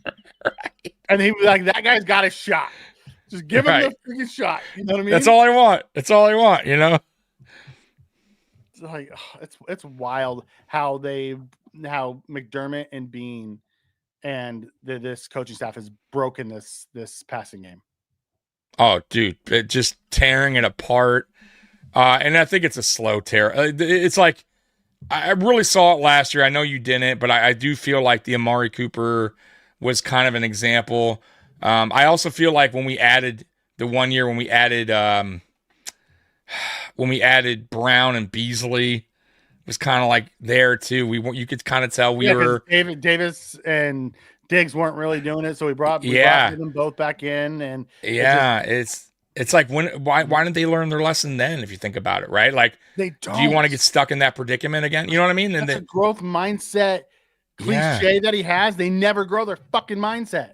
Right. And then to the point I made earlier when you were, driving, watching or whatever, about Waddle, I get it. Like, he probably wouldn't have made a difference this year. However, you had the opportunity to add yourself a one for the future. And you could have maybe, in the offseason, then you don't need to worry about that and maybe get another receiver in the draft, but you still got your one, right? So no matter what, you had your one for upcoming season. So, like, at least Bills Mafia, even if the season went bad, like how it's going, even if we were at a quick exit, at least we can go into the offseason going, you know what, though? At least Brandon Beane pulled off that trade and got it. We have a 27-year-old speedster that key that we can that build they can work with now, that could build right, that can learn the playbook with the new coordinator, whoever, because probably new coordinator coming. Well, there's going to be a new coordinator, whether he's fired, exactly, head coach, or whatever the case may be. There's going to be a new coordinator. So wouldn't that be perfect? Right? Coordinator comes in. Hey, I like Waddle. Okay, I Waddle. That's what I'm going to do. But no, we don't have that option now. Don't even have that option. Who knows what happens? Like, I think Keon's going to get traded in the offseason. I do too. I think they should just go out and you better do it now. Do it now. Do it while you get something. Yeah. Trey Simmons says if the Bills get in the playoffs, the Josh Allen statue should be being built in the offseason. Should already be built. If it's Dayball, J17 does a power play. The only way Dayball comes here is if Josh Allen forces their hand. Yeah, McDermott does not want him here. No, and I don't even know if Dable would want to be here. Like, forget about what McDermott wants. Dable might not want to. They might. What if they did want Dable back, and Dable's like, I don't think so. I can't work with that guy. Right? So, I mean, you know what I mean? Like, Dable may say, the only way I'm he cool. shows up is a Josh Allen power play. Yeah, I'm with you there. But once again, Dable would have to agree to it. And I don't know if he would. Like, I don't know if him and McDermott are on those kind of terms. I mean, you heard McDermott's press conference. I mean, that was about a half-hearted, right? Like, nah, I'm good. That I'm definitely not. Yeah. We're not looking into him. There's no consideration. Yeah, no, that ship has sailed, folks. Like, okay, McDermott. Yeah. We have more end around and wide receiver screens, things he literally was never asked to do in college before the NFL and coming here. The wild part is Shakir was an outside receiver in college. Yep. And they've only made him a slot. Like, the one time they stuck him outside, he was wide open and Josh missed him. Wow. Yeah. But for the most part, it's everything short in the screen game. I mean, which defenses are now, bro, they read that. They know exactly what we're doing when we set that up. It's like so obvious now, I think. Defenses are like, okay. That's the one area I do agree with you on with Joe Brady. He's so predictable. Dude, it's mind-boggling. I mean, you read the stat I gave you, too, about the first down through 1 through 3 quarters, 68.7. Run. I mean, are you fucking kidding me? What, 68? Almost 70% of the time. Dude, Brady. Lee, that's a great take. Last year, the difference was our turnover ratio. We didn't turn the ball over. We've turned the ball over so much this year. Oh, dude, it's not just Josh Allen, folks. Yeah, there's fumbles. There's fumbles lots too. Of them. And we didn't do any of that last year. Yep. Shakir fumble, which is not like him. Say what you want about Coleman, but Coleman's been pretty good about keeping the ball off the turf, and he fumbled a few weeks back. That's not something Coleman normally does. Cook even had a fumble. Cook doesn't fumble much. Cook got a fumble a couple games back. We're doing things that are just not uncharacteristic. We don't. We're just playing, just not. I don't think our confidence. We're not playing Buffalo Bills football, and I also don't think the confidence is there anymore. I'm gonna be honest with you. I think our confidence is to drop. I think it's shot, man. I do. The player interviews are just so. I just know it, man. I could see it. Body language, Allen, the way he's talking all year long. He's just going with the flow, man. At this point, what can he do other than just be a soldier and go to suit up? I mean, honestly. Yeah, that's what he does. I mean, honestly, if McDermott loses the locker room, that's the only chance they have of getting rid of him. That is true. If it comes off the rails and he loses the locker room. Yeah. And I'll tell you, week by week, we're getting closer and closer to that happening. Oh, I know. Josh even said something last night about how frustrated he was with like the execution of shit. Mm-hmm. And Brandon Beane went to bat and staked his reputation on this wide receiver room on WGR. Just a heads up, I do got some breaking news in a way, and it's not official yet. But the 49ers look like they're going to maybe cut Ayuk. Would that be a player that would interest you this year at least? if he is waived. We have yet to see him play football. He's coming back from. No, I get it. I'm just throwing. It's desperation mode, Mikey. Yeah, let's be real. Yes. Like I'm even thinking bring Cooks in because I'm so desperate. Like what is it gonna hurt? Okay, Absolutely. that was the question. That's the okay. problem is he's not coming here. He's going to Washington with his best friend Jaden Daniels. No, well Daniels. Well, this season he's not, but I'm talking about this season. 1 year. Let's say it's just hey, I'll sign with the playoff team or potential playoff team, just a 1 year deal because I don't think they would sign him long term. If you had the choice, would you come to Buffalo or would you go to New England?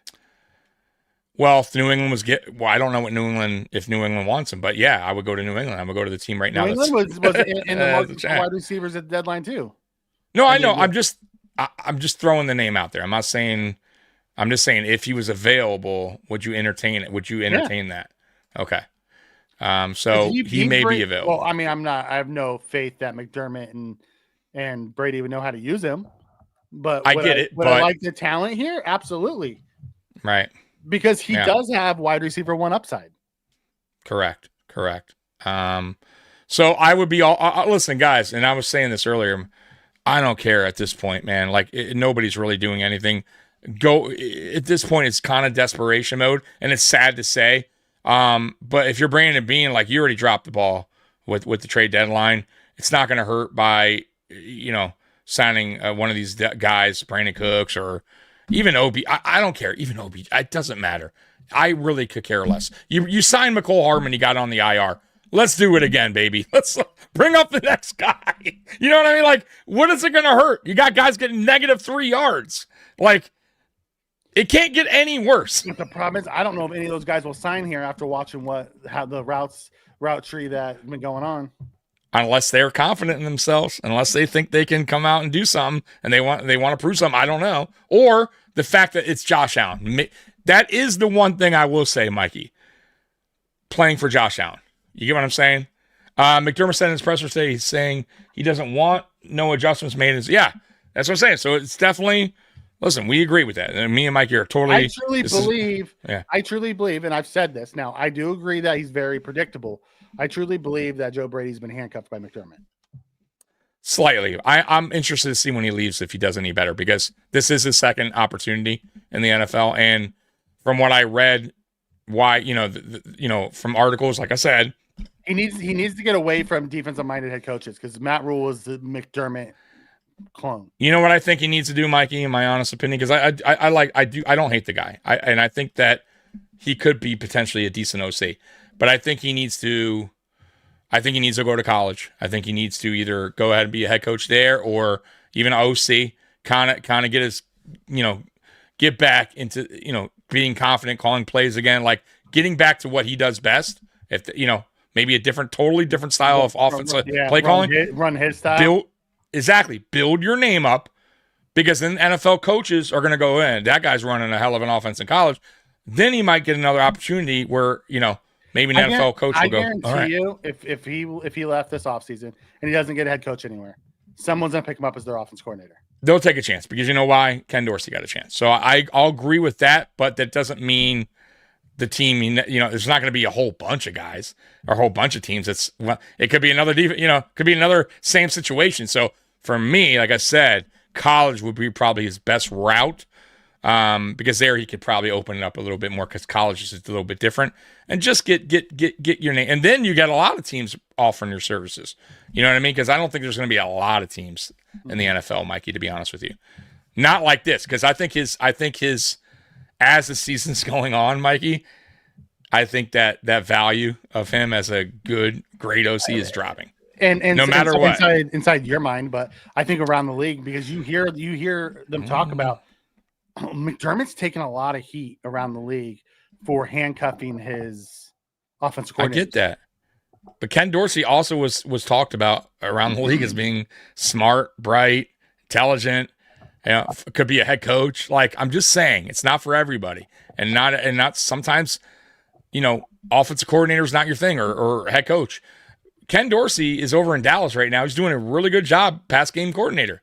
I think he's an excellent quarterback coach. You know what I mean? But maybe he's not an excellent OC. It happens. You know what I mean? So I'm not saying that's going to be the case for Joe Brady, but I think Joe Brady, if he's wise, he goes back to college and kind of builds his name back up, and then goes and tries it back. Or when the Bengals finally fire their head coach, he goes and maybe head coach is up his alley rather than OC, and you get a good OC and feed off each other, But I don't know, Mikey. There's things that he needs to work on as an OC. 100%. I mean, Clint Kubiak got his ass fired. Now he's lighting it up in freaking in Seattle.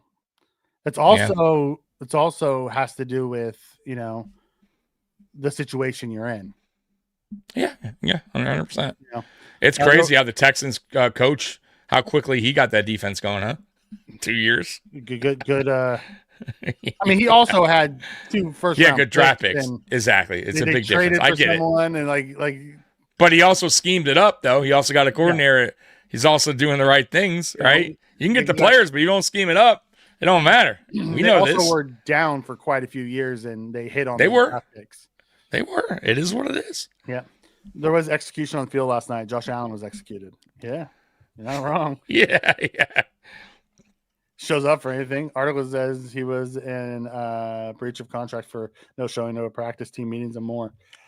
Yeah. Him and the 49ers have been battling even before he signed his extension. Yeah. Like something's going on. But I don't want a head case. Like we already have one of those in our own. No, I don't either. But you don't. I got to say this, though. You also don't know the situation, and I'm not going to speak on something I don't know of. So we have no idea what's really going on between him and the head coach, the general manager. So I'm not going to speak and say this guy's no good. I have no idea. So I remember people saying Richie Incognito was a terrible guy in the locker room. Everyone's always said Richie Incognito was a great locker room guy. So don't always go by with what you're hearing on the outside.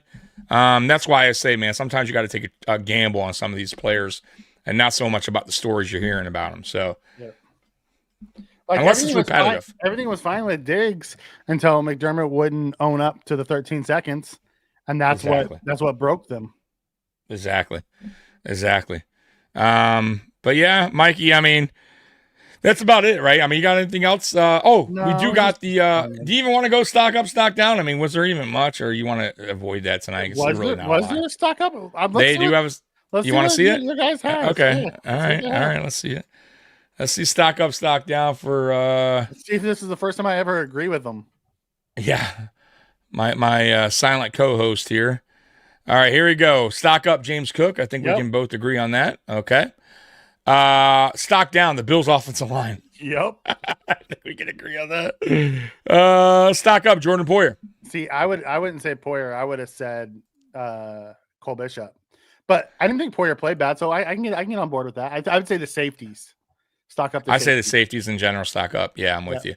Stock down, Bosa. I wouldn't say Bosa was stock down. Okay. Like, do you not see the giant fucking wrist wrap that he has on? Yeah. He can't reach out and grab guys like he normally would. I'll say this though about Bosa, maybe because it's the injury, but he has slowed down since the hot start. He hasn't had a sack. The injury. He hasn't had a sack in a long time. So yeah, I get it, but that's the injury, Mikey. The injury, like that's unfortunate, but this is what we get concerned about with Bosa. Didn't he have a sack last week? I don't think so. No, he's been stuck on a certain amount of sacks. Let me see what he's at right now. So he is stats. He is. Let's see where he's at. So sacks, defense, sacks. He's at 4. He's still stuck on 4, bro. He's been on 4 for the longest time. Since the KC game. Yeah. Let's see here. Stock up, Khalil Shakir. Oh, no, he fumbled, and it was a bad fumble. It was a bad fumble, bad time. And then he also had that really bad punt return where he ran backwards and lost yards. Yeah. Lost like 10 yards. He made a good play here and there. Yeah. I don't know if I put stock down, though. I'm not giving him stock up for those garbage time. Like, that hook and ladder worked because no one thought Joe Brady was crazy enough to actually run a play like that. I'm with you. Yeah. Stock down Knox, and I agree with that. Yeah. I do. I would say the guy hasn't stepped up. Kincaid's been out, and Knox is more than capable. By the way, Mikey, he's not. This isn't Jackson Halls. No offense to you, Halls. Especially for the money we're paying him.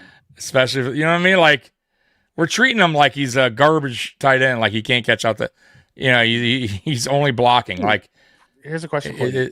Yeah. Did you notice how McDermott greeted the Texans head coach after the game? I didn't. I didn't watch it. No, I didn't. I was sick of it. I was already getting ready for the post-game show.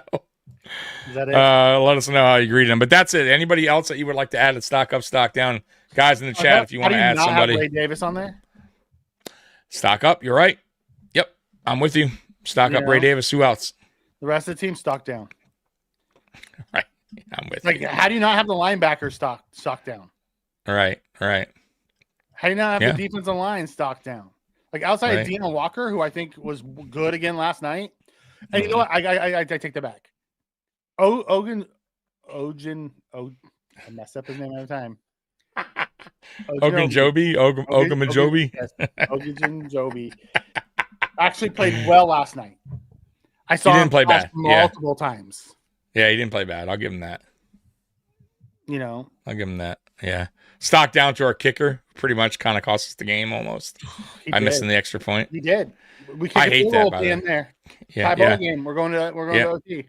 Or possibly winning because we kick a field goal earlier in I think it was the fourth quarter. Yeah. And then we'd probably be going for the win right there. We would all. Yeah. That's what I mean. We wouldn't have gone for it. Earlier would have been tied, and that would have been for the win. Correct. So, thanks, Prater. By the way, our punter is not the greatest either. I'm not saying he's terrible, but he has no leg. He does, and that that worries the hell out of me when late December, mid December comes, and that wind starts kicking in. It's gonna be some bad field position. Oh man, we're not making the playoffs, and we're going home early. Josh gets to start his off season early. So I saw this is my, and now of course who fucking knows anymore about what we're about the schedule or whatever, like who we can beat, who we can't, but I think we could still win 11 games. Maybe I'm being optimistic. Well, let's look at it. We got this is what I got. So I'm going to tell you what I maybe a loss. I'm going to tell you what I let me tell you what I got. Let me tell you what I have real quick, and then I'm going to tell you, and then you tell me what you have. You know what I'm saying? Okay. So I have us beating Pittsburgh. Okay, I have us beating Cincinnati. I have us losing to New England. I have us beating Cleveland, losing to Philly, and beating the Jets. That would bring us to 11. What do you got? I have us beating Cincy. I have us losing to New England because we don't play well in the road. What about Pittsburgh? Let me get back to that. Oh, okay. You're skipping that one. Okay. That one right now. I have us beating Cleveland. I have us losing to Philly. I have us beating the Jets. That Pittsburgh game is going to be the difference if we make the playoffs or not. So you have us, say it again? And we don't. It's going to be the difference between if we make the playoffs or not. No. I mean, who do you got? I have the same you do.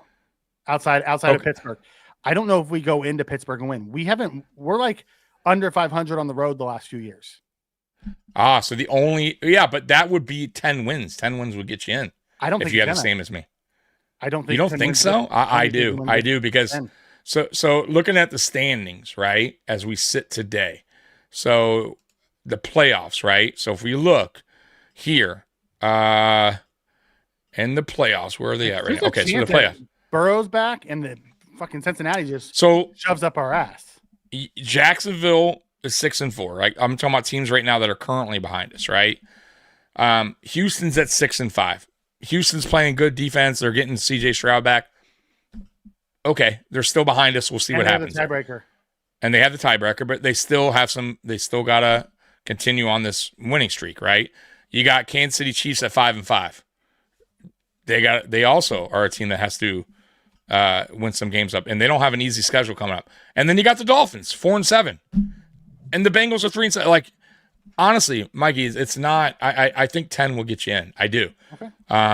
So because really these teams are going to come down to the next two games, Pittsburgh and Cincinnati. Yeah. If we can win those, we're going to be in. If we lose both of those, we're out. If we split, correct.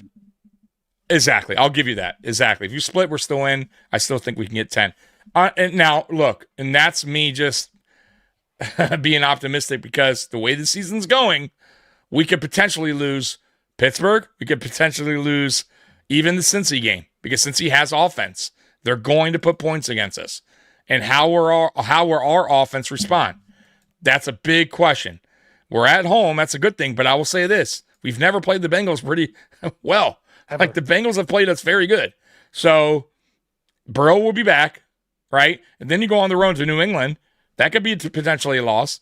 Cleveland, terrible offense. But what do they got, Mikey? They got a pretty good defense. They got Myles Garrett, who's going to get after Josh Allen. Okay? That's at Cleveland, December 21st. Probably shitty weather. There's right? a chance we don't win again. That's what I'm saying. Until New York. Philly, and then the Jets. There's a I can't see big possibility. We could go on a see- losing streak here. I can't see that, but there's a possibility. There's a major possibility. Major. And I'm not with sure all the major. injuries, I'll say this. It's the injuries, Mikey. That's what's me. It's not so much even the bad play. It's the Spencer Brown being in a sling. It's the Terrell Bernard being pretty much probably out for the season, maybe. All right. Or missing a lot of time. He's already on IR. You got guys out left and right. Now, Morgan Fox, that's an interesting one. Will they call him up eventually? I think they need to. You got Kincaid coming back. I would say that's a positive thing, right? That is. If he can stay healthy, right? That's a big piece of the offense that we're missing, right? If he can stay healthy. So we do have some good stuff, but dude, Mikey, Spencer Brown injury, that's like who's filling in for him? You know what I heard too the other day? Somebody made a great point too today, actually. Where the hell's Alec Anderson been on some, like, why hasn't he been in there as extra protection? Yeah. What happened with that? Even with that, we keep calling up practice squad tight ends rather than using Alec Anderson as our jumbo tight end like we did last year. That's what I mean. Knowing that pressure is just killing Allen, right? They're getting why isn't he in there? Why isn't he helping out? What's going on here? Because we'd rather run empty and let Allen just get smashed. Just get smashed. Because you're not learning. Like, you're not understanding how the game flow is going. You're continuing to do the same thing. That's what I mean about in-game adjustments. Come on, man. Come on, Brady. Come on, McDermott. What are you doing? Yeah. Just doesn't make sense. Sidelines. What are we doing? What are we doing? Yeah. That should be you know what, Mike, that should be our slogan this year. What are we doing? The Buffalo Bills. What are we doing? 2025. Oh my God. And it's not just Lamar. Pat had this a couple years ago. We always seem to be about 2 years behind what Casey's going through. Right. You know what's funny too? The 1 year we could actually like do something with Kansas City being like 5-5. Like, yeah. The 1 year where the Bills could actually avoid playing the Chiefs. We have this fucking shit year. Yeah. Justin's, not only that, but Lamar and Pat both had was elite tight ends who actually stayed healthy. Mm-hmm. Like, I do believe Allen can do it, and I do believe he'll get us to the playoffs. If Kincaid comes back, he does open up our offense bet more. Problem is, the fucker can't stay healthy. Right. By the way, Mikey, did you see what Kelvin? Sorry. Lamar had a top defense. Did you hear what Kelvin Shepard had to say about the coach going for it on fourth down? About Dan Campbell always going for it on fourth down. Love this guy, by the way. This is a defensive coordinator I would love to be have here, right? So he says this. He goes. He says. Where do you say? He said while there was God, where is it? He's basically calling a fire mentality. So he says, look, I love the fact that they go for it on fourth down because that just tells me that he respects my defense, that we can go in there and get a stop even if they don't. And he's like, I love the challenge. Like, go ahead. He's like, I wouldn't mind if they went for it on fourth down all the time. I'm like, damn. Like that's a linebacker mentality because that's what he was. Yeah. Like, no, but I love it. Like the fact that he has faith in his, you know what I mean? Like, And they're not. Yeah, they're not dude. the greatest. Dude, yeah, he goes, I absolutely love it. He goes, that speaks volumes to me directly that our head coach believes no matter what, no matter where I put this defense, they're going to put the fire out. So I don't care if Dan goes for it every fourth down. It's our job as a defense to go out there and stand tall on the test. We're the firefighters on this team. Fucking love it, dude. Fuck yeah, dude. I wish, McDermott feels like this whole team runs through his shitty ass defense because of his ego. Defense. Because of his ego. Realize 17 is your team. Yeah, it's real simple, pal. Through him. Right. Yeah. That means let your defense suck for a little while because they're going to suck anyways and start putting more weapons around him. Right. Know what got you 7 wins already on the season. And I said this earlier. I don't think you were on yet. The Bills have 7 wins because of Josh Allen and the offense. The Bills don't have 7 wins because of the fucking defense. Let's get that right. So the Bills make the playoffs because Josh Allen and the offense. For the most part, almost every fucking year, it's the offense and Josh Allen that's leading the way. So I don't get why McDermott all of a sudden sees it the opposite way, right? That the offense has to cater to the defense. Like, that is wild to me. Wild. And now look, it's gotten worse. And it's going to continue if he keeps with that mindset. But anyways, guys, man, anything else, Mikey? Have any last words? No, I'm just. It's roller coaster. Yeah, I know. I get it. It's frustrating. It's crazy, man. I honestly didn't see the season playing out so far the way it's been, but there's still games left to be played. And I said it on Dan Mitchell today. But look, man, we're all diehard Bills Mafia. We love this team, and we get frustrated. We say some shit that's negative or whatever. But at the end of the day, dude, I'm passionate about this team, and I'm going to continue to watch no matter what. I've watched through the drought year, so can't get we're sickos. Yeah, we're sickos. So, and I believe you guys are too. You're here with us, right? Talking about fucking Sean McDermott's shitty ass defense. This team. So, oh my god. Well, anyways, Bills Mafia, I gotta go. The Russo thing is just disappointing. It is too. Epinesa too. Like, Jesus Christ, bro. Nobody's showing up, and all the injuries on top of it, paying these guys are just on the sideline now. And that's an every year thing. Anyways, I gotta go, guys. I gotta go to work, guys. So, I'm gonna play Real Men of Genius, and we're gonna get out of here. Listen, Bills Mafia, appreciate you guys rocking with us. Let me go ahead and absolutely, Sandra, my team, no matter what. Yep, I'll love them no matter what. I loved him during the drought. I'll love them now. Absolutely. I also think Josh needs to call the owner and say, "What the fuck, too?" Like, dude, this isn't working. Right. I wish he would. He won't. All right, here we go. Bud Light presents Real Men of Genius. Real Men of Genius. Today we salute you, Mr. Nudist Colony Activity Coordinator. Mr. Nudist Colony Activity Coordinator. Wearing nothing but a whistle and a clipboard, you're living the real American dream. Getting paid to think up fun things to do naked. Running free. Sure, there's danger. Vinyl chairs, sunburns, chafage, and lawn darts completely out of the question. Watch out now. Your keen instincts tell you to stick to activities that involve lots of bouncing and jiggling. And if that doesn't work, who cares?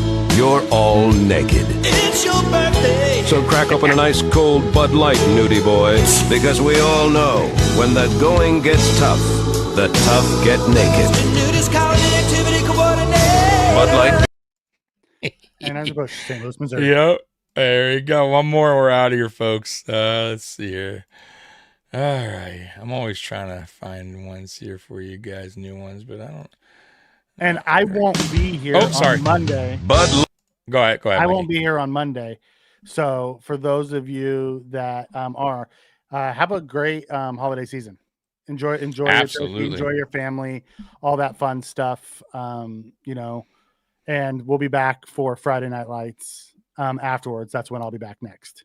Yep. All right, here we go. Last one, and we'll get out of here. Light presents Real Men of Genius. Real Men of Genius. Today we salute you, Mr. Silent Killer Gas Passer. Oh, we played this one yet. Gas pass. I feel terrible. Let me play one more and then we'll get out of here. We got time. Hold on. I played that just yesterday to close the show. So one more. I mean, hopefully, it kind of it's not hit a with rerun. how bad we played. Yeah, I know, right? It Kind of hits the mark. I'm like, I Kinda made almost sense. feel like you should play the Gordon Ramsay thing to end the show. Oh, to close the show, right? Yeah, let's go. Oh my God, let's see here. What do I got? I don't know if I played this one, but I will still play Bud that. Light presents Real Men of Genius. Real man of genius. Today we salute you, Mr. Nudist Colony Activity. Oh man, I just played that. Oh well, I'm done with that. All right, let's play the Gordon Ramsay and we'll get out of here. Yeah. Oh, you know what I did play the start of the show though, Mikey? I was saying this is how Bills fans were to start the season. And I know you watched this movie. Us getting ready for this Buffalo Bills season. Here we go. I'll play it again for you, Mikey. You didn't see it.